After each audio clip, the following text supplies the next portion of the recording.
The Manila Times. Lights, camera, Boto, the chat show edition. Rise and shine mga ka-voters! It's a beautiful morning full of hope for the future. Ito po si Tessa Mauricio Ariola, welcoming you to the second and final part of the Manila Times Lights, Camera, Boto, the Chat Show Edition Season Ender. Talagang napakabilis nga po ng panahon at parang kailan lang I was in meetings with our Chairman and CEO Ang and our President and COO Blanca Mercado, who were encouraging me to convert my usual contribution to the paper's election coverage, which I just so happened to have titled Lights, Camera, Boto. Medyo tang-in-cheek po ito as I started writing about the vanishing line between showbiz and politics. But somewhere along the way, under the Sunday Times magazine, Lights, Camera, Boto became the signature spot where we wrote profiles about these candidates with the same objective of using entertainment as a source of empowerment for our voters. Noon at ngayon, ang message namin ay iisa, na hindi po sapat ang personalidad lamang ng isang tao para mamuno sa ating bayan. Dahil ang mas importante ay kung mayroon siyang malinaw na plataforma na handang gawin para sa Pilipino. So in these last 14 weeks, you've seen a healthy and diverse mix of candidates on Lights, Camera, Boto's hot seat. The show, the Sunday Times cover, next day Monday's page 1 stories, where we have believed we have succeeded in bringing to you ang personalidad na at plataforma pa ng ating mga bisita. Your support, mga ka-voters, across our online, print, and social media platforms have truly been overwhelming. At dahil kasama po namin kayo hanggang ngayon sa kaduluduluhan, sana po ay natulungan namin kayo kahit papano to make the right decisions on your ballots on May 9. Pero isa pa pong personality na may punong-puno at very timely platforms of office ang nakalinya sa final episode ng LCB this morning. At sabi nga po sa showbiz, bongga siya because no less than the country's ultimate leading man, Piolo Pascual, volunteered to be part of his significant advocacy and warmed the hot seat for him for today's episode. Kaya wag na po nating patagalin pa to get that fun and upbeat vibe started in spotlighting not just the personality but the platforms of our final guest for Halalan 2022.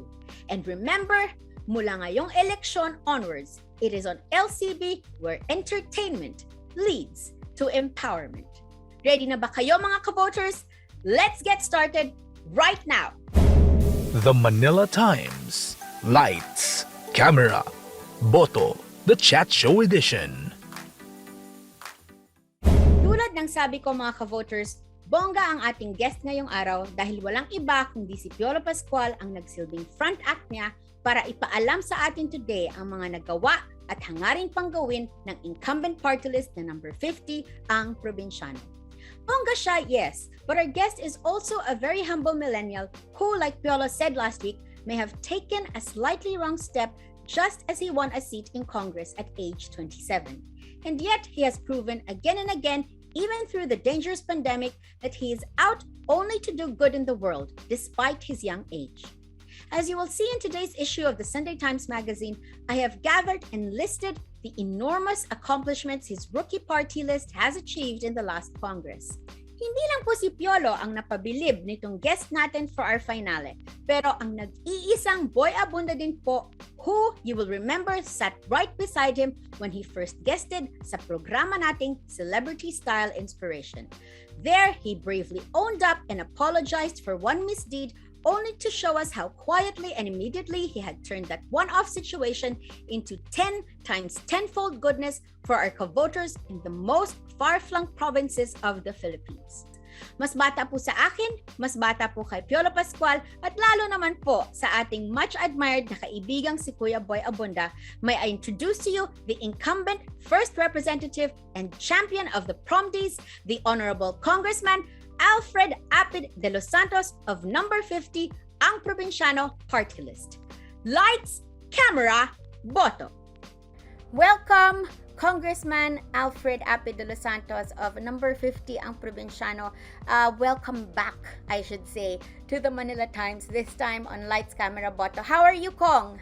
I'm good, Ate Tessa, and thank you for having me po. And congratulations on the success of Lights, Camera, Boto.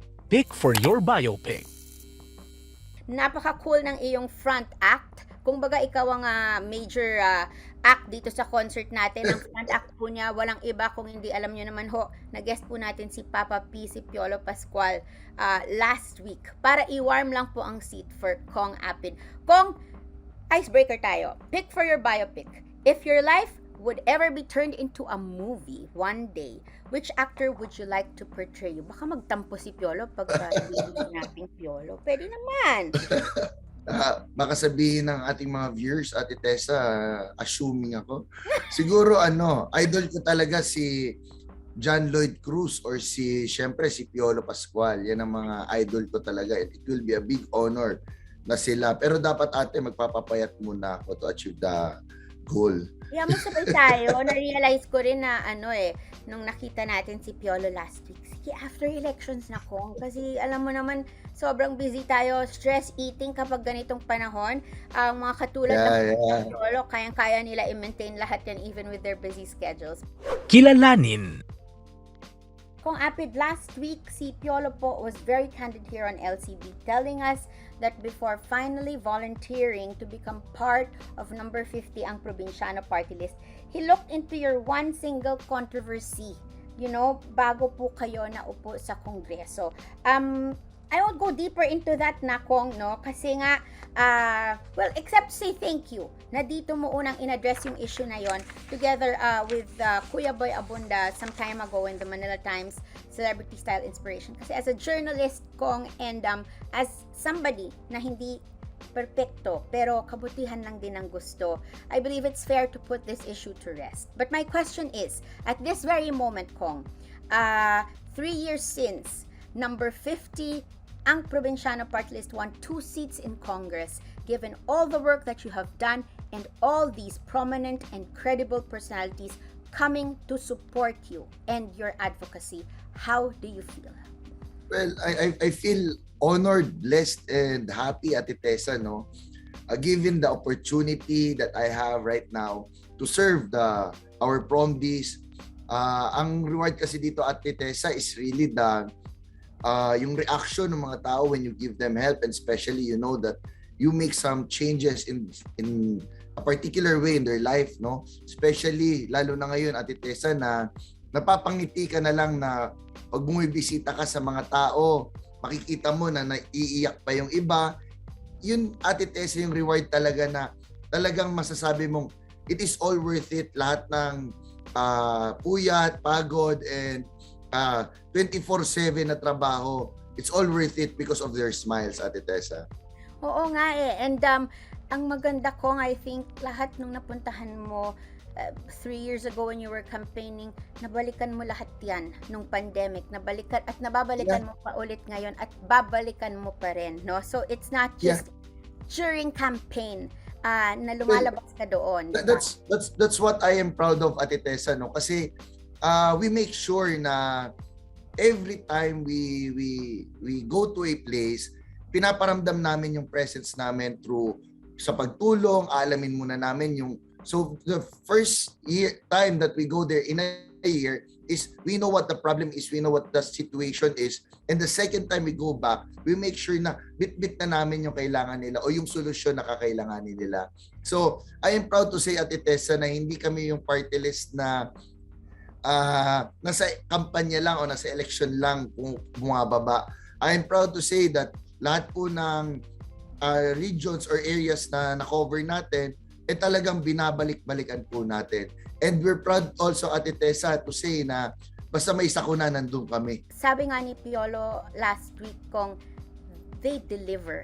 Sabi niya, nakita niya when you went to Zamboanga, sabi niya, how could this have been possible in just 3 years? Sabi niya, talaga naman daw, yun ang nakapag, decide sa kanya na, I've never endorsed any political party, any party list, any candidate, pero sabi niya, ito hindi niya pwedeng hindi raw suportahan. Kasi masyadong pareho ang goals ninyo, no? Him as a private citizen, as a philanthropist, and of course, yung work ninyo in Ang Probinsyano. Kong, because this segment is called kilalanin, ano. Nakilala ka na namin nung una kang nag-guest sa amin dito sa Manila Times Celebrity Style Inspiration. Pero, syempre, laging kulang ang oras. Ngayon, kikilalanin ka namin ulit. Alisin muna natin yung title na congressman dun sa Alfred Delos Santos, no? Sino nga ba talaga si Alfred Delos Santos at bakit siya malapit sa mga probinsyano? I was born, raised, and educated in the province, sa Bicol, Legazpi City. Nag-aral lang po ako dito sa Manila ng isang taon sa college and bumalik din ako kaagad to help in our business. And syempre, na-miss ko talaga kaagad yung buhay sa probinsya, no? Pero alam niyo po, Ate Tessa, kasi part of my life na I've always been with all the walks of life of people in my life. So talagang I know the problem, I know the struggles of the probinsyanos. That's why sila yung mga naging focus talaga namin kasi we know that more than other sectors, yung probinsyanos talaga yung nangangailangan ng tulong and representasyon. Napakalaki po ng sektor na to. It's a multi-sectoral group of people. That's why it's very important that somebody should represent them. And I feel, Ate Tessa, na with the experience that I have and the life that I had been through, siguro po I'm maybe capable to help the provincianos. Well, you have proven that in the last 3 years, Cong. Sabi ko nga, everybody has to pick up a copy of the Sunday Times Magazine today just to see. Ito nga, yung mga nagawa niya sa Kongreso, iba pa yung ginawa niya in his personal capacity, no? Pero 30 ka pa lang ngayon, Cong, diba? And talagang you've already devoted yourself to public service, no? Sa lahat ng ginagawa ng number 50 ang probinsyano. Talaga bang ito na sa tingin mo yung path na para sa iyo? At 30 years old, people change what they wanna do. People, all of a sudden see something new and they wanna explore that. Pero para sa iyo, ito na ba yun, Cong? Talaga? Well, for me, Ate Tessa, no, kasi I'm happy with what I'm doing and they say, diba, na if you're happy with your job, then why change it? So, I believe, Ate Tessa, na it doesn't necessarily be in politics, but if I think politics is the bigger way of helping, no? But, Ate Tessa, for me, public services will always be part of my life. At a young age, Ate Tessa, in-inspire na kagad ako ng nanay ko at ng aming panganay na kapatid na si Kuya Emon. Talagang sila yung nagpakita sa akin na it's really important to help and how to feel good. Si Mami, Ate Tessa, alam niyo po, marami na siyang scholars na pinag-aral and every sakuna, every bagyo, talagang meron kaming operation sa bahay namin. Even as a private citizen, we've been doing this since I was not yet born. So talagang I grew up in a family that has been doing this public service to everybody. And talagang siguro, Ate Tessa, yung nag-inspire sa akin. Kasi elementary pa lang po ako, pangarap ko na maging, sabi ko nga, counselor, pangarap ko na mag-SK dati.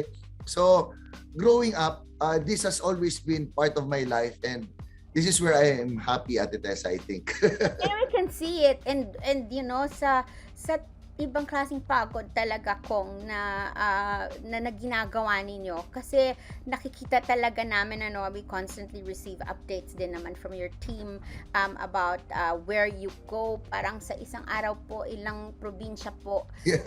Hop on, hop off na po ang mga local airlines, no? Si Kong, lagi na lang nandun. Parang personal na niyang kilala siguro yung lahat ng mga tao sa airport. Just to really get to everybody, diba? Just to really get to everyone as best as they can. Kasi nga, I have to say, in the show, we've always tried to remind our co-voters na in choosing a party list, wala naman po kaming ini-endorso. You know that meron din po kaming ilan pang party lists na feature dito sa Lights, Camera, Boto. Pero I think the first important thing that you need to figure out, totoo ba na focused ang advocacy ng party list na pinili nyo? Because it's really what a party list should be.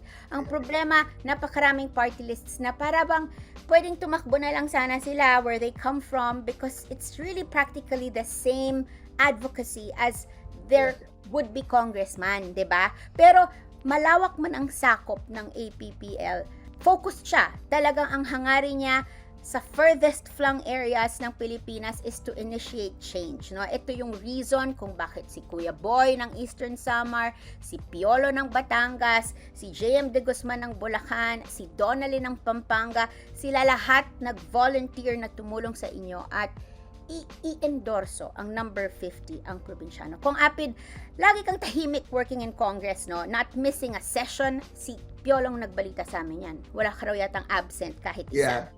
Diba? Through the pandemic, pabalik-balik from Aparito, Holo, and back. What achievements? Moment mo na ngayon, Kong, eh. Okay lang din naman yun na minsan sasabihin natin yung mga nagawa nating maganda para rin maging example, to serve as an example to other people. What achievements are you proudest of at this crossroads na nagawa ng number 50 ang Probinsyano Partylist? Well, Ate Tessa, I love what you said na we work in silent because for the past 3 years, that's what we've been doing. No? I haven't missed a single session in Congress and rarely I even post it in social media na nasa Congress kami, what we do, yung pagpa-file namin ng mga bills. Siguro, overexcitement na lang yung pagpo-post namin sa social media kaya nalalaman ng ibang media outlets.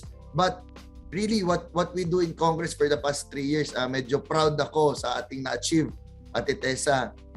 Simulan ko po sa COVID response natin na we have garnered 56,200 plus na beneficiaries. And Ate Tessa, I just want to say na this is from our own personal money, no? There is no allotted funds for this.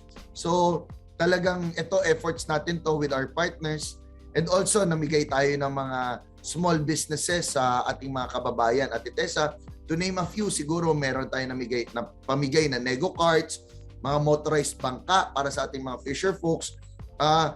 Almost thousands din po yung beneficiaries natin dyan. Sorry Ate Tessa, wala lang po akong exact number dyan. And ito yung happy ako kasi meron tayong mga financial assistance, especially during the pandemic. And before the pandemic, we already have started. We already garnered 34,000 beneficiaries for financial assistance alone, Ate Tessa. And ito, napakasaya ko rin po na kasi malapit to sa puso ng family ko, especially ng nanay ko and ng aking eldest brother, si Kuya Emon. Mayroon na tayong 8,000 scholars at pinag-aaral. And ito yung goal ko, Ate Tessa, na sana po tuloy-tuloy tayo dito sa at sa Kongreso dahil ang goal ko po, lahat po nitong 8,000 na to, sisiguraduhin ko makakagraduate to. Usually po kasi ang trend kasi is nabigyan ng scholarship ng 1 taon and then that's it. Walang follow-through. Walang follow-through. Ako, Ate Tessa, I believe in the public service na personalized. Dapat you touch talaga. Kilala mo yung tao, kilala mo yung beneficiary. That's why gusto ko, Ate Tessa, itong mga scholars natin, makagraduate sila and after that, meron pa ring update. Kamusta ka na po? Baka graduate ka nga, wala ka namang trabaho. Yun talaga, Ate Tessa, yung aking long-term plan para sa ating mga scholars. And we already have 8,000 and sana patuloy na tataas itong numerong ito. Nagkaroon din po tayo, Ate Tessa, ng mga medical assistance sa mga tao. So talagang heart, Ate Tessa, health, education, agriculture, rural development, and tourism talaga ang finocus natin dito. And speaking of tourism, yes, Ate Tessa, I'm proud to say sa infrastructure projects medyo dyan, marami-rami tayong nagawa dyan, and may mga buhay na tayong nailigtas dahil sa mga infrastructure projects na ating na implement. Katulad po sa Siargao at sa Surigao, meron po tayong mga flood control projects na inilagay na sakto po nung pagkatapos nung construction, binagyo. And there is a certain barangay there that is always filled with flood and may mga handicapped people. Ate Tessa, for the very first time in our generation, hindi daw sila binaha that time. So I'm proud to say sa mga accomplishments natin, Ate Tessa. And syempre, meron tayong mga house bills. We have garnered 252 house bills and co-authored 135 covering all sectors that we are representing. 3 years lang yan, Kong, ha? Kasi parang, sabi nga ni Piolo, parang 6. Parang sabi niya, yung accomplishments na nagawa ng number 50 ang probinsyano, napakarami talaga in 3 years. I think, dama na you know, you give honor also to your mom, of course. Yeah. Grace Delos Santos and Kuya Emon, your brother, na nagturo sa'yo dito sa path na ito at tuloy-tuloy ka namang sinusuportahan. Kasi, you know, yun nga yung sabi ko di ba, parang if we don't talk about it, minsan, di ba, masyado tayong tahimik, hindi natin may inspire ang ibang tao na gumawa rin ng difference. Tingnan nyo, nagsimula lang si Cong Apid sa grade school. I'm sure very active sa mga school activities. And then, of course, outside that, with his family, exposed to really giving back. I've looked po into them, and they are a very respected family of businessmen in Legazpi. And maganda yung hindi ka na naghihintay ng matagal na panahon para mag-give back at tumulong, no? Sabay na sabay sa pag-angat po ng mga companies nila, ng mga interests nila in Legazpi. Without Cong Apid in government, tuloy-tuloy na ang pagtulong nila doon pa lang. Ngayon, dinadala na ho nila sa buong Pilipinas. So, thank you for that. Thank you on behalf of all the provincianos that you have helped and whose lives you have changed. Balik tayo sa showbiz, Kong. Naging seryoso tayo masyado, ha? Ang supporters nyo, naglalakihan yung mga pangalan, Kong, di ba? Ang tawag nga nila sa kanila, actually, are not even endorsers. They call themselves volunteers, and we really rarely hear that when it comes to party lists and when it comes to celebrities na sumusuporta sa mga party lists. For the record, since napakaraming tao ang laging nagtatanong or na hindi nila maisip na talaga bang volunteer si Kuya Boy ba, si Papa P, si Piolo, and the rest of the celebrities behind number 50 ang probinsyano, talaga bang volunteers or paid to endorse the party list? Hanging question yan, Kong. But before you answer that, Cong Apid, we'll take a short break as we spotlight your all-important pledge to our ka-voters in provinces across the country in personalidad na plataforma pa. Personalidad na plataforma pa. Maraming pagkain sa mesa. Trabaho para sa lahat. Libreng pagpapagamot. Edukasyon para sa lahat. Mga proyektong matagal nang naumpisahan ng Ang Probinsyano at sinisigurong ipagpapatuloy. Ako po si Piolo Pascual, ang probinsyano ng Batangas. Donalyn po, ang probinsyano ng Pampanga. Ako po si JM De Guzman, ang probinsyano ng Bulacan. Ako naman po si Boy Abunda, ang probinsyano ng Eastern Samar. Probinsyano Partylist, 50 sa balota. Maraming pagkain sa mesa. Yan ang 50 ko. Libreng pagpapagamot. Yan ang 50 ko. Trabaho para sa lahat. Yan ang 50 ko. Mga proyektong matagal nang naumpisahan ng Ang Probinsyano at sinisigurong ipagpapatuloy. Ang Probinsyano Party List, number 50 sa balota. Ang Probinsyano Party List, number 50 sa balota. Ang Probinsyano Partylist, 50 sa balota. The Manila Times. Lights, camera, Boto, the chat show edition. We're back on Lights, Camera, Boto. Pero bago tayo pumunta sa ating kilatisan segment, let's get back to our hanging question with Cong Apid. Cong Apid, sorry, I really have to ask you this. Kasi nga, hindi naman mga parang baguhan na artista or hindi pa sikat na artista o celebrity ang nag-endorse sa inyo. Kung hindi, huge names. And in fact, two of the most respected names in show business. Kuya Boy, Piolo, meron ka pang JM. May JC De Vera pa tayo, 'di ba? At saka may Donalyn pa tayo for na ka-millennial naman natin, Kong. Sumali ako sa inyo pero kayo lang pala yung ka-millennial. Volunteers? Really volunteers, Kong? Or did you seek them out? Well, what is the truth? Well, I'm proud to say that wala po kaming ginagastos dito. First Ate Tessa, wala po kaming pambayad. Nasa relief operations na, no, lahat. Opo, nasa relief operations na po yung pambabayad natin.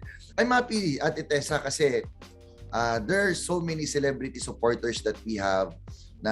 including, sabi nyo nga po, talagang one of the biggest names, Papa P, Tito Boy, si JM andyan. I think si Sanjo posted his support for us. Oh my, So, wow. yeah, so nakakataba po ng puso, and talagang I see the importance they are really very important sila, Ate Tessa, sa trabaho natin, because they are a way to spread our advocacy.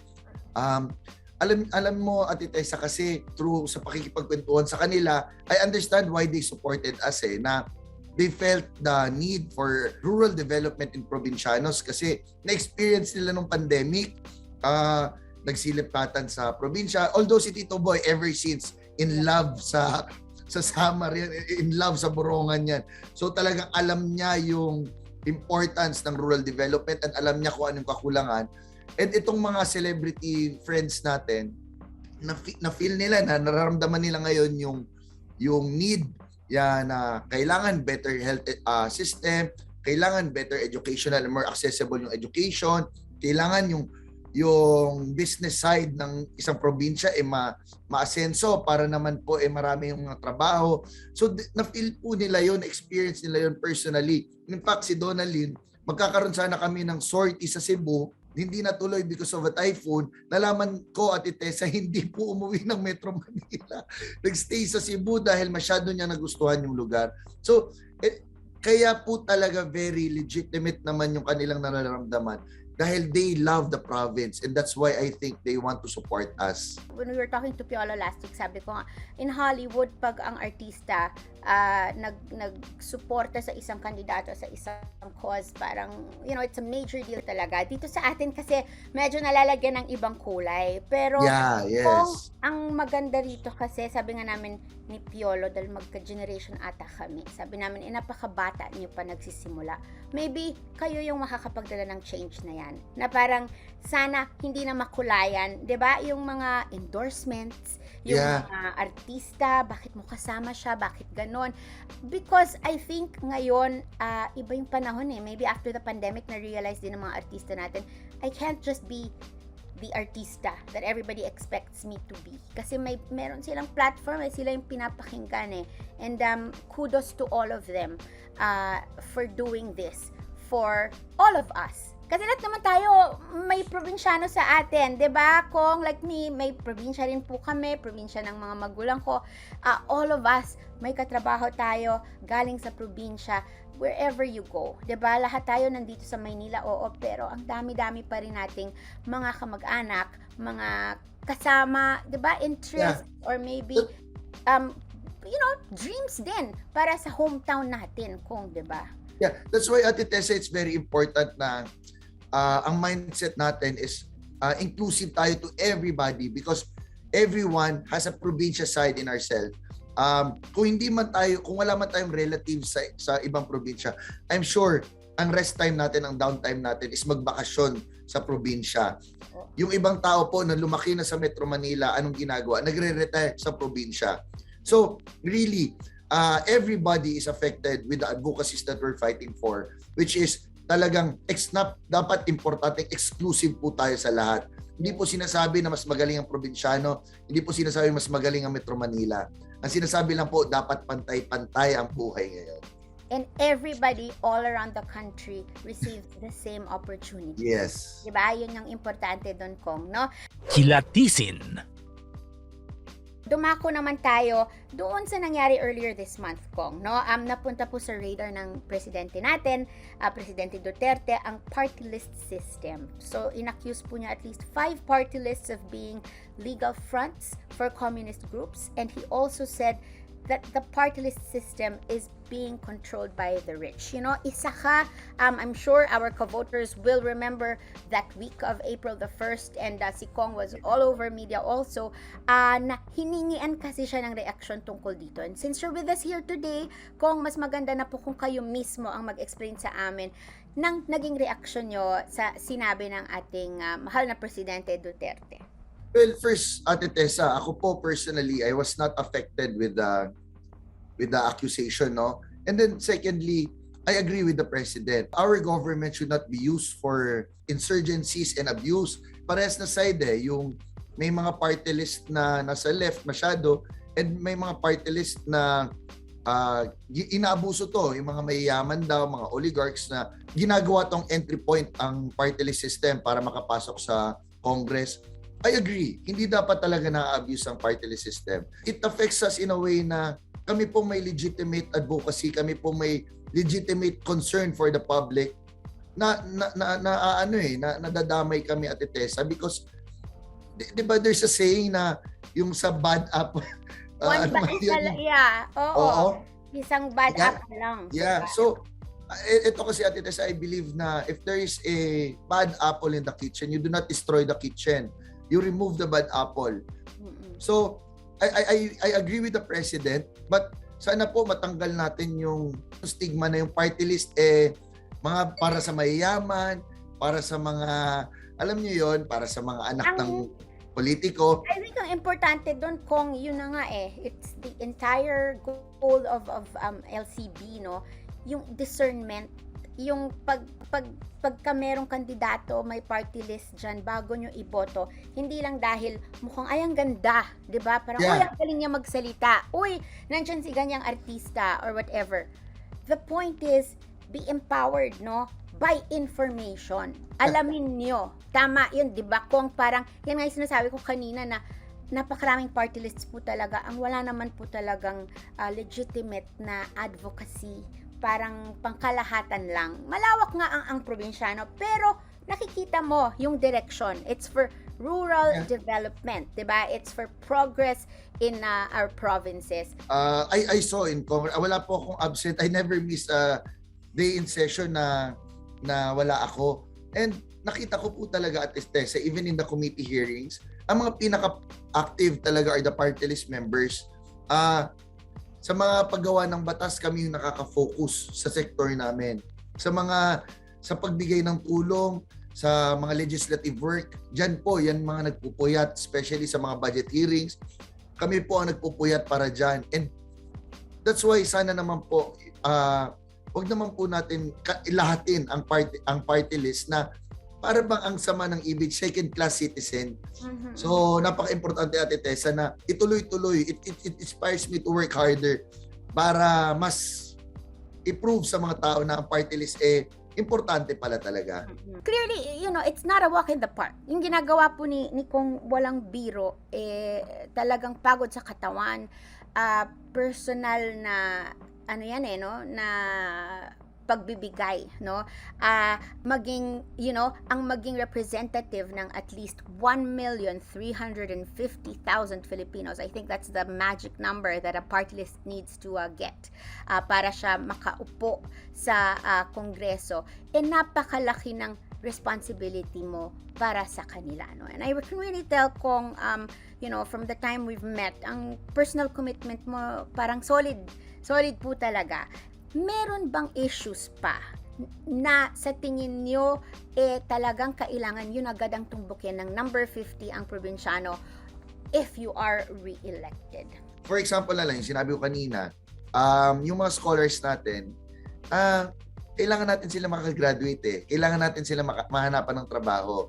And Ate Tessa, our goal here is to give equal opportunities. Siguro the day will come na sana, hopefully, yung mga estudyante sa GIDAS areas, which is the geographically isolated and disadvantaged areas, hindi na nila kailangan tumawid ng ilog para makapunta sa eskwela, hindi sila maglalakad ng mga 3 oras. Sa ospital naman, kung atakihin sa puso, merong malapit na ospital na mapupuntahan, magkakaroon na ng internet at signal ng cellphone sa kanilang mga lugar. Ito Ate Tessa yung mga pangarap ko para sa ating mga ka-PROMD. And ito yung mga patuloy nating tatrabahuhin para sa kanila. Pero para sa akin Ate Tessa, ang problema hindi mawawala yan That's the cycle of life, no? The challenges will always be there. There's always new problems that will show up. And that's the reason na we want to be of service again. Kasi we know that the problems of the Filipino people will not stop. That's why we will not stop helping as well. Kung maraming pagbabago tayong gustong gawin sa provinces, no? And it's all really for development, for the good, yung betterment ng buhay ng ating mga ka-voters all over the country. Pero ikaw naman, in having gone all around the provinces here in the Philippines, ano naman yung gusto mong i-keep sana sa mga probinsya naman wag magbago? Food. Ako rin. Oo, diba? Siguro, Tama yun. Yeah. Ang mga Siguro, Ate flavor. Tessa, I really feel the hospitality, the warmth of probinsyanos, the bayanihan system. I'm not saying na Metro Manila wala niyan. Siyempre, sabi ko nga po, inclusive tayo di ba? But napapansin ko sa probinsya, Ate Tessa, the simplicity of it, yung sarap ng buhay na everybody's welcome, everybody's friends, wala masyadong away, wala masyadong gulo. That's the one thing that I want to keep. You know, sabi nga nila it's contrast kasi we want development but at the same time we want simplicity. Sa tingin ko sa probinsya, Ate Tessa, kaya natin i-achieve yan na simple pa rin yung buhay pero medyo masagana naman yung lugar. Walang masyadong tinatawag na rural area. Kumbaga, urbanized siya pero andun pa rin yung mga puno, andun pa rin yung mga magagandang sceneries. Tsaka yung yung parang concern sa bawat isa. Hindi mo man alam yung pangalan. Oo. 'Di ba yun nga yung sinabi dito ni Kuya Boy, I think many months ago when you were here the first time the two of you guested on the show, sabi niya, wala dun kasi pag may madaanan kang ngingiti. 'Di ba? Yun lang napakalaking bagay. And I think kung netong pandemic din naman kasi yun na nga yun nabalik tayo sa basics. 'Di ba? Parang nakita natin na ang importante may roof over our heads, may pagkain tayo, may pamilya tayo na safe at may komunidad tayo, 'di ba? Na maayos. Yun lang, 'di ba? That's really all we need. And I hope na hindi naman dahil patapos na tong pandemic, hindi naman magbago yung mga yon. At miski dito sa Manila, I think people are coming to embrace that. 'Di ba? Parang lahat na rin tayo, we're coming to embrace that. The reason why I also think of that, Ate Tessa, parang nauuso ngayon yung mga nagstay sa Boracay, nagstay sa Siargao, nagstay sa mga ibang lugar. Kasi siguro na-appreciate na nila yung importance ng probinsya, yung sarap ng buhay doon, yung na-distress sila sa stress ng Metro Manila. So siguro masyadong na-appreciate nila. Hindi naman ng Metro Manila yun. I think every big city in the world, di ba, kung talaga namang medyo cutthroat, medyo keeping up with so many things. Di ba there's a saying, Ate Tessa, na the chaos of New York? So, di ba? So, ganyan talaga, pero kaya naman pala, itong pandemic, na-realize natin, kaya naman pala. Diba? And nakasarap naman talaga. Kasi pag probinsya, ang naiisip mo lagi dyan agad, Pasko. Diba? Pag uuwi ka, bakasyon, and all that. And if we can embrace that, diba? Even here in Metro Manila, siguro, mas mangingiti tayo. Masarap yung feeling Diba? Mas masarap talaga naman ang feeling, no? Kung, of course, napakabata nyo pa, and I think that's one thing that's really going for you and your party list. And tulad ng sabi mo, it's very heartening to hear that in Congress, yung mga ka-age mo, ka-generation mo, kayo yung talagang nagtatrabaho, nagpupuyat, talagang pumapasok and all that, and you've said education naman talaga is one of the things na talagang you're zooming into dahil rin sa ating mga kabataan. Pero, besides that, diba, talk to our ka-voters now. 60% I believe are from the youth. What are the programs that you're determined pa to do for them naman in Congress? Well, we started several na, Ate Tessa, no? But the main focus that we are doing right now is really to eliminate the disadvantage of GIDAS areas about school. I've been to a lot of provinces, Ate Tessa, na far-flung talaga. And I saw na they have to travel so far, they have to go through a lot of dangers in their life para lang po makapunta sa eskwelahan, para makapunta sa classroom. And I maximized, Ate Tessa, the opportunity of e-learning kasi nahihirapan talaga yung mga GIDAS areas na pumunta sa school nila. That's why we have developed a parang special development plan in the entire Philippines, and we are working hand in hand with the district congressmen and also with the local government para well-developed na ang education system ng ating bansa. Kasi Ate Tessa, if we have to look at this per area, iba-iba po yung situation eh. And I have to say, it's really a big problem na yung ating mga far-flung areas, wala po talagang access sa school. Kailangan mag-suffer ng estudyante na tatawid ng mga siguro 2 oras na paglalakad para lang makapunta. No? Maling-mali na in the year 2022, meron pang hirap na hirap makapasok sa eskwelahan. Parang hindi mo na yan dapat narinig yung ganyang kwento. And if e-learning can help that, siguro nga, let's embrace technology, no? Ang next challenge, dalan nga talaga ng mga Wi-Fi din. Puntahan nyo sila, Cong, please. We always go back to all of these GIDAS areas. Ang target ko, Ate Tessa, at least twice or thrice a year.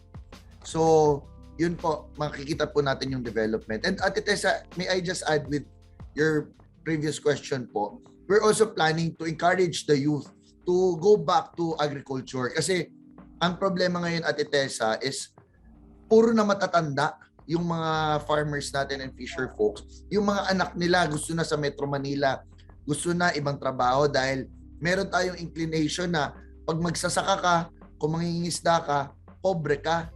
I want to change that, Ate Tessa. And I think the best way to do that is with what you said kanina na we should incorporate the modern technology with these agricultural sectors. There's new ways to make farming and fishing po. And it's really advantageous pag yung fishing and farming natin gumagamit na ng mga modern technologies like ito na lang pinaka-basic, Ate Tessa, yung weather forecast. Pag na-trace na nila, then they can predict what they can plan what their yung crops farming. Yes. So ito siguro this will be ways, and we want to develop an app where the youth can use. So kasi nga nauso nga yung mga plantitos, no? So why not use it to business, to agriculture? Alam mo, 'di ba, kung truth be told, sa ibang bansa po pag ikaw ay isang farmer, hasyendero ka. Mayaman ikaw ka. Ang mayaman. Ikaw ang tinitingnan ng mga tao na wow, may lupa, 'di ba? May sa kanila talaga napaka-significant 'yan. And I look forward to that day, Kong. Kaya nga kailangan pa ng 3 more years, maybe even more after that, because even more. Malawak ang Pilipinas, mga isla, napakaraming GIDAS areas, napakaraming kailangang i-reach out. And you know, kayong mga bata, lahat the energy and the heart, that's what's important, I believe. The heart nandyan sa inyo. Kayo talaga ang new generation ng ating mga leaders. For a final question, no? Much as, di ba, my team and I, kami po ang lifestyle and entertainment desk ng Manila Times, pero medyo turn around kami ng konti with this political program. Ayoko naman ho kayo i-put on the spot, Kong, pero syempre, we kind of are very much part of the entertainment industry. Palawakin na natin, arts and culture din ng Pilipinas, ano? Not to put you on the spot, pero para naman po sa mga kasamahan po namin, ano naman po kaya ang pwedeng gawin ng number 50 ang Probinsyano First Showbiz and Arts and Culture in general? For our first year in the 18th Congress, Ate Tessa, we already created the Eddie Garcia Law. Pinotektahan natin yung mga friends natin sa showbiz na magkaroon sila ng hazard pays, mga occupational rights, di ba? So, nilipat ko po ito, Ate Tessa, with achieving that, nilipat po natin ito sa news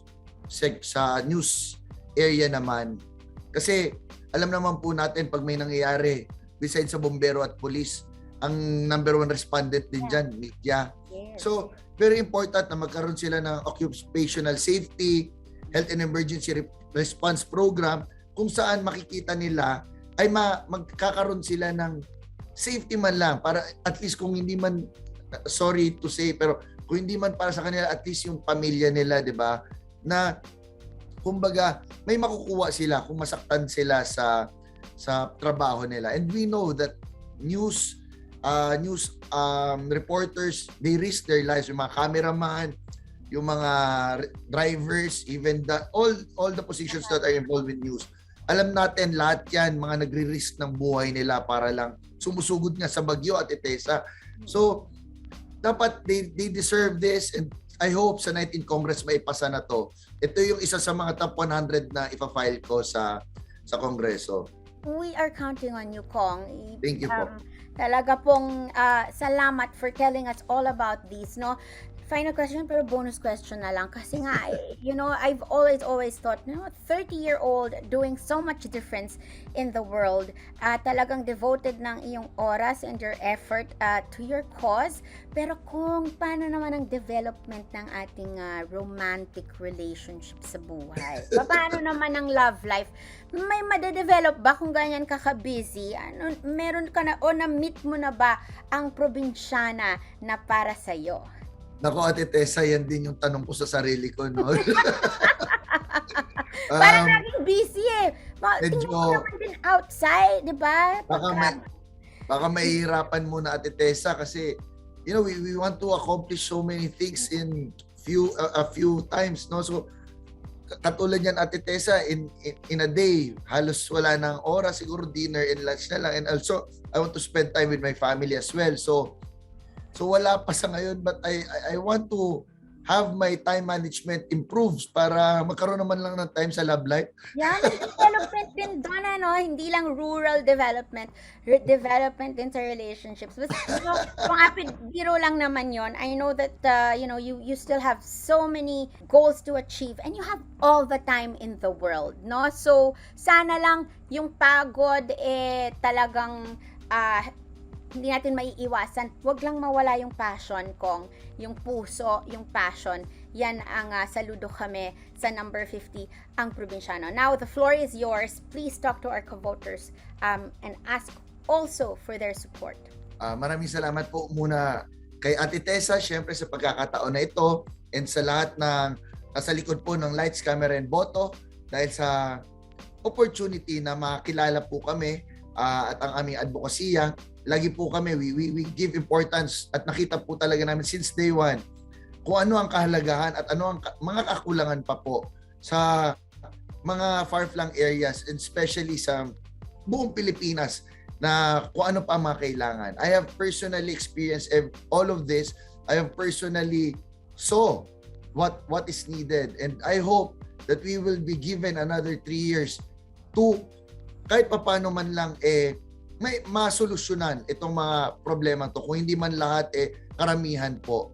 And lagi po nating tatandaan na ang probinsyano po it covers all sectors: health, education, agriculture, and rural development and tourism. So sana po wag nating kakalimutan na number 50 ang Probinsyano Partylist po, na napagbigyan nyo po tuloy-tuloy po ang trabaho, and kada taon po, kada buwan, kung pwede man lang po kada buwan, mukhang hindi kaya.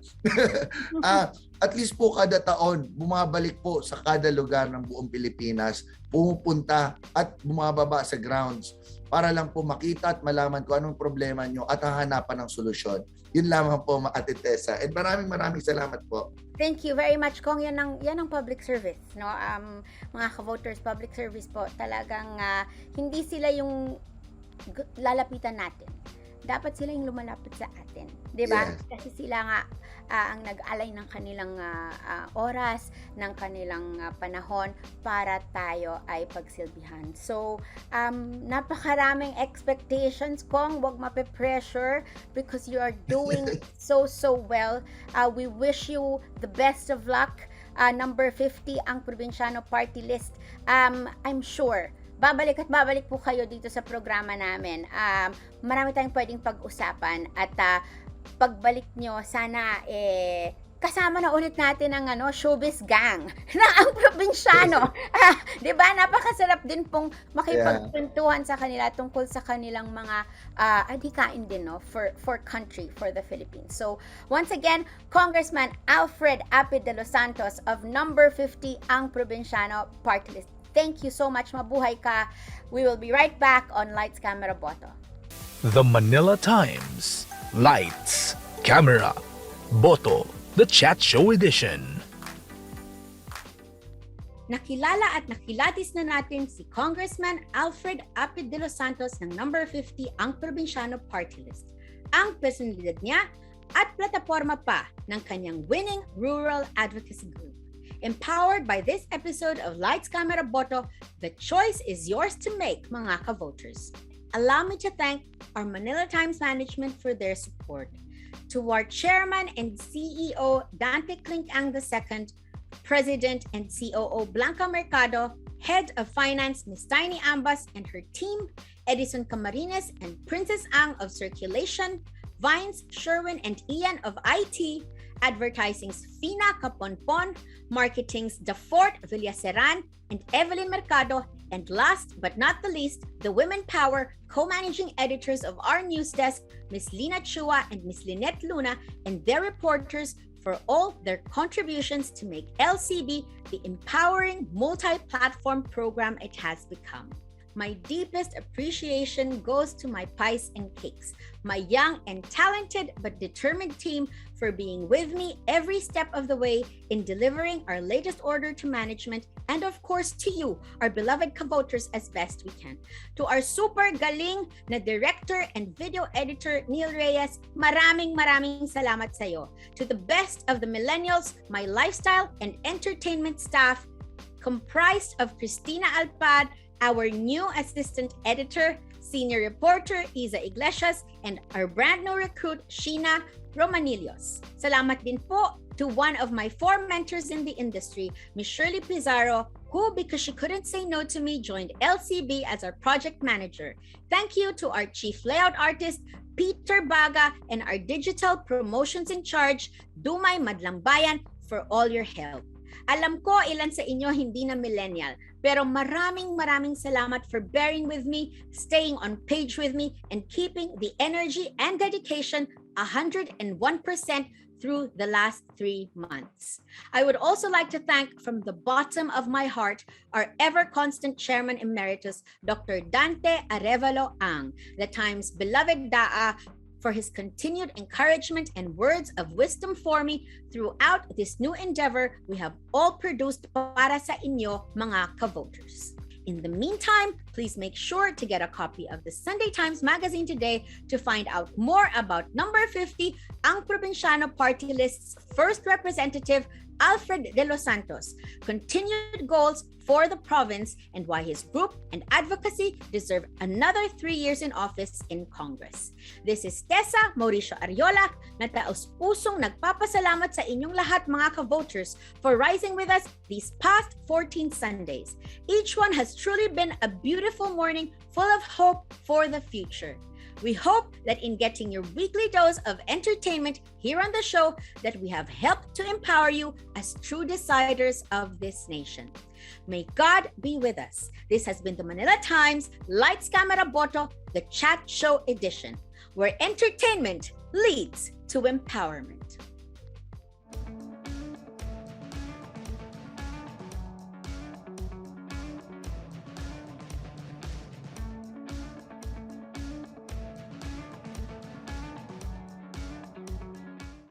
Hi mga ka-voters! If you haven't yet, do subscribe to the Manila Times YouTube channel, like our Facebook page, and follow us on Twitter and Instagram at the Manila Times and at TMT-CSI. You may also log on to www.manilatimes.net to watch Lights, Camera, Boto.